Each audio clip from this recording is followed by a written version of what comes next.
ऊपर रख दूं, 25 गो मिट्टी का खरगोश बना के खरगोश के कलर में पेंट करके किसी झाड़ी में छुपा दूं, इधर से कुत्ता को इंडिकेट करूँ वो कुत्ता मिट्टी के बने हुए खरगोश को कैच करो, तो मिट्टी के खड़हा को कुत्ता कैच करेगा? बिल्कुल नहीं। मिट्टी के चूहा को बिल्ली कैच करेगी? बिल्कुल नहीं। जब मिट्टी के चूहा को बिल्ली नहीं कैच कर रही है, मिट्टी के खरगोश को कुत्ता कैच नहीं कर रहा है, लेकिन हम मानो माटी के हनुमान, शिव, शंकर, दुर्गा, पार्वती, गणेश बना के पेंट पोचारा करके लंगावटा साया साड़ी ब्लाउज पहना के हम कर जोड़ के गिड़गिड़ाते हैं कि हे हनुमान जी, हे दुर्गा जी, हम पर कृपा करो। तो हनुमान के पास बैंक बैलेंस है कि 10-20 हजार से कृपा कर देगा? वो माटी के दुर्गा के पास लैंड प्रॉपर्टी है कि पटना में 2-4 कट्ठा रजिस्ट्री जमीन का कर देगा? इसका मतलब हम मानव असल नकल के पहचान करने में कुत्ता बिलाई से भी बदतर हैं। साथियों, आप अच्छी तरह से जानते हैं व्यवहार में, लेकिन ज्ञान के अभाव में हम रियलिटी पर नहीं पहुंच पाते हैं। जब यह दर्शन है कि ऊंची नीची भूमि अच्छी पैदावार नहीं दे सकती, ऊंची नीची भूमि अच्छी पैदावार नहीं दे सकती, उभर खाभर रोड रास्ता अच्छी गति प्रदान नहीं कर सकती, तो जिस समाज में ऊंच नीच छुआछूत के भेदभाव रखने वाले लोग क्या समाज राष्ट्र का कल्याण कर सकते हैं?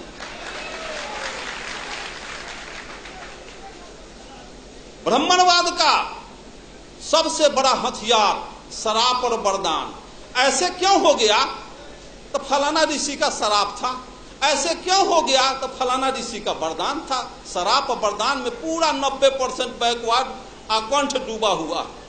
मैं पूछता हूं, जिसको बाबा साहब अम्बेडकर ने कहा है कि जो कौम अपने पूर्वजों का इतिहास नहीं जानता वो कौम अपना भविष्य निर्माण नहीं कर सकता, एक्चुअली मार्क्स ने कहा है कि पॉलिटिकल पावर, मार्क्स ने कहा है कि Marx told that revolution engine of history, क्रांतियां इतिहास की इंजन होती है। भारतीय परिवेश को समझा, यहां 3 बीमारी थी और बीमारी के पहले डॉक्टर दवा का इन्वेंशन नहीं करता, बीमारी के बाद दवा बनती है। भारत में 3 बीमारी है जिसका नब्ज पहचानने का काम ज्योतिबा फुले, पेरियार रामास्वामी नायकर, बाबा साहब अम्बेडकर और जगदेव प्रसाद ने किया। और जर्मनी में, इंग्लैंड, फ्रांस, रूस, चीन में 2 बीमारी थी, और पूंजीवादी और सामंती व्यवस्था, यहाँ जातीय व्यवस्था भी, ब्राह्मणवादी व्यवस्था भी है। इसलिए यहाँ का मार्क्सवाद बाबा साहब अम्बेडकर, लेनिन, जगदेव प्रसाद। तो मैं पूछता हूं कि जब ऊंची नीची भूमि अच्छी पैदावार नहीं दे सकती, उसी तरह से इतिहास जानो। 712 ईस्वी में अरब के ब्राह्मणवाद का यही तकाजा है, यही बहुत बड़ा कि शिव के त्रिशूल से बचबा, विष्णु के चक्र से बचबा, इंद्र के वज्र से बचबा, जम के दंड से बचबा, लेकिन पंडित जी के शराब से न बचबा। चंद्रलोक पर भी चले जाओगे, धह लकड़ी लेखन जड़ जाओगे। तो 712 इतिहास देखो, 712 ईस्वी में अरब के मोहम्मद बिन कासिम 6000 पलटन लेके सिंध के दाही राजा पर हमला बोल दिया। दाही राजा की 60,000 पलटन धूल चाट के हार गई। 1026 में गजनी 30,000 फौज लेके पंजाब, राजस्थान होता गुजरात पहुंचा। वहां ब्राह्मणवाद के प्रबल दूत सोमनाथ के मंदिर को ध्वस्त कर दिया। 3 लाख क्षत्रिय सेना हार गए। हिस्ट्री में पढ़ा था, सभी देवी देवता सोने चांदी के थे। 80 को खच्चर, गधा, हाथी पर गजनी, सभी शिव, शंकर, दुर्गा, पार्वती को सोने चांदी को ढाह के मार मुकदर के कचूमर निकाल के ले गया अफगान। फिर 1193 में गोरी के 12,000 फौज के सामने पृथ्वीराज चौहान की 80,000 फौज धूल चाट के हार गई। सभी मंदिरों को ढा दिया, देवी देवता कबाड़ के ले गया। फिर पानीपत की पहली लड़ाई 1526 में त्राइन के युद्ध में बाबर के 12,000 फौज के सामने राणा संगा की 60,000 फौज धूल चाट के हार गई। तो एक तरफ कहते हो कि शिव के त्रिशूल, विष्णु के चक्र, इंद्र के वज्र, जम के दंड से बचोगे, पंडित के शराब से न बचोगे।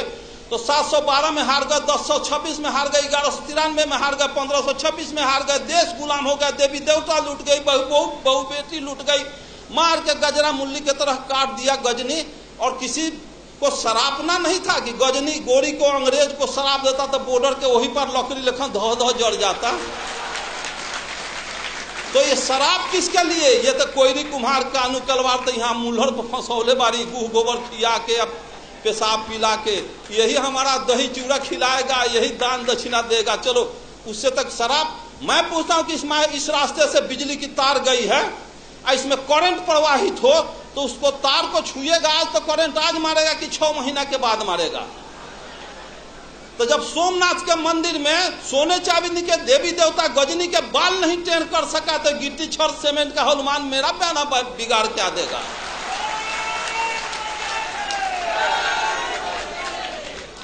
और यहाँ के मूलवासियों का एक ही उपाय है, जो मेश्राम साहब का तो सुने ही हैं और सुनेंगे। जिस स्थिति में आर्यों के पोजीशन में हैं, आर्य जिस पोजीशन में हैं, सिर्फ वही पोजीशन जो पोजीशन सर्प और चूहा का है। सर्प जाता है चूहे के बनाया हुआ घोंसला में, घर में बिल में प्रवेश करता है और घरवैया को, उसके बाल बच्चा को भी खा जाता है, उसको भी खा जाता है और घर वो दखल कर लेता है। उसी तरह से यहाँ के आर्य बाहर से आया और यहाँ के मूलवासी घरवैया को खा गया, आज भी खा रहा है, घर वो दखल कर लिया। 90% बैकवर्ड गुलाम बना हुआ। इसको सोचना होगा, समझना होगा, जानना होगा। दुनिया के सारे लोग ब्राह्मणवाद के तिक्रम को समझ गए कि यहाँ के बैकवर्ड मूलवास अनुसूचित जाति के लोग नहीं समझे। 1945 में हिरोशिमा नागासाकी पर परमाणु बम गिरा तो ब्रिटेन के प्राइम मिनिस्टर चर्चिल का हृदय पिघल गया कि हिरोशिमा में, जापान में लाखों आदमी के निधन पर। तो इंटरनेशनल कमेंट किया चर्चिल और कहा कि हम अमेरिका को समझदार समझते थे लेकिन अमेरिका समझदार नहीं निकला। किसी राष्ट्र को बर्बादे करना था तो परमाणु बम काहे लग गिराया? भारत से 4 गो ब्राह्मण लेकर जापान में बसा देता, उसका सर्वनाश कर देता। तो 4 ब्राह्मण किसी राष्ट्र को बर्बाद कर सकता है। और जिस देश में घरे घरे ब्राह्मण बसा, अगुआड़ा पछुआड़ा ब्राह्मण मरवा गाड़ के छोड़ जात, सत्यनारायण झूठनारायण अंगना में बोला करके अपन कार्य को संपादित करता है, उस देश के बैकवर्ड को कभी कल्याण होने वाला है? पिछड़ा का कल्याण होने वाला है? जब 1919 में ब्रिटिश सरकार अधिनियम 7 के तहत ब्राह्मणों को जज बनने पर प्रतिबंध लगा दिया और यह कहा कि इनके अंदर न्यायिक चरित्र नहीं होता है, तो ब्राह्मण के सारे तिक्रम को अंग्रेज मुगल समझ गए, लेकिन यहाँ के आज तक मूलवासी नहीं समझे हैं, जिसका नतीजा 90% 85% होने के बाद भी 10% सवर्णों आर्यों का हम चमचागिरी कर रहे हैं। साथियों,